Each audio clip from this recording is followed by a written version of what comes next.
উন্মোচিত হলো NCL টি-20 trophy. Tournament সিলেটে হলেও মিরপুরে হয়েছে এই আয়োজন। দীর্ঘদিনের দাবি পূরণ হওয়ায় খুশি ক্রিকেটাররা। জাতীয় দলের জন্য নতুন ক্রিকেটার তুলে আনার লক্ষ্য বোর্ডের। বছর শেষের খুশি নগদে হবে বেশি। নগদ পেমেন্টে নির্দিষ্ট ক্যাটাগরির কেনাকাটায় ৩০০ টাকা পর্যন্ত ক্যাশব্যাক। লোগোর পর এবার আনুষ্ঠানিকভাবে উন্মোচিত হলো এনসিএল টি-20 ট্রফি। উপস্থিত ছিলেন ৮ দলের একজন করে ক্রিকেটার। হোম অফ ক্রিকেটে খেলা না থাকলেও এখান থেকেই জানান দেওয়ার চেষ্টা নতুন টুর্নামেন্টকে।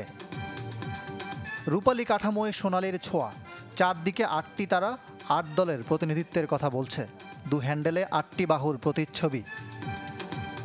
সম্পূর্ণ দেশীয়দের নিয়ে দীর্ঘদিনের চাওয়া এমন টুর্নামেন্ট বাস্তব রূপ নিতে দেখে খুশি ক্রিকেটাররা।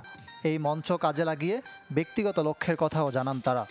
এটা হওয়াতে আমি আশা করি যে আমাদের টি-20 অনেক ভালো হবে এবং বিপিএলের প্রস্তুতি হিসেবে অনেক ভালো একটা কার্যকর ভূমিকা রাখবে। আগে যেভাবে খেলছি, যেগুলি আমার ল্যাকিংস ছিল, ওগুলি ইমপ্রুভ করে নতুন করে নিজেকে রিপ্রেজেন্ট করব।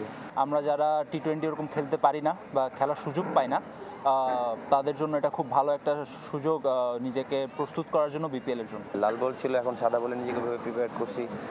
চেষ্টা থাকবে যেন ভালো করতে পারি, নিজের ডিভিশনকে চ্যাম্পিয়ন করতে পারি, সেই লক্ষ্যেই খেলবে। ছোট্ট ফরম্যাটে বাংলাদেশের দুর্বলতা সবার জানা।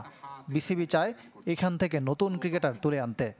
আমি মনে করি যে টি-20 ফরম্যাটে আমরা যে জায়গায় পিছিয়ে আছি, সেখানে যদি কিছু খেলোয়াড়কে যদি আমরা আইডেন্টিফাই করতে পারি, ট্যালেন্টগুলিকে যদি আইডেন্টিফাই করা যাবে, নার্সিং করে জাতীয় দলের জন্য তৈরি করা যাবে। 11 ডিসেম্বর সিলেট আন্তর্জাতিক স্টেডিয়ামের 2 ভেন্যুতে মাঠে গড়াবে এনসিএল টি-20। 24 December final. Ikram Hossain, channel 24, Dhaka.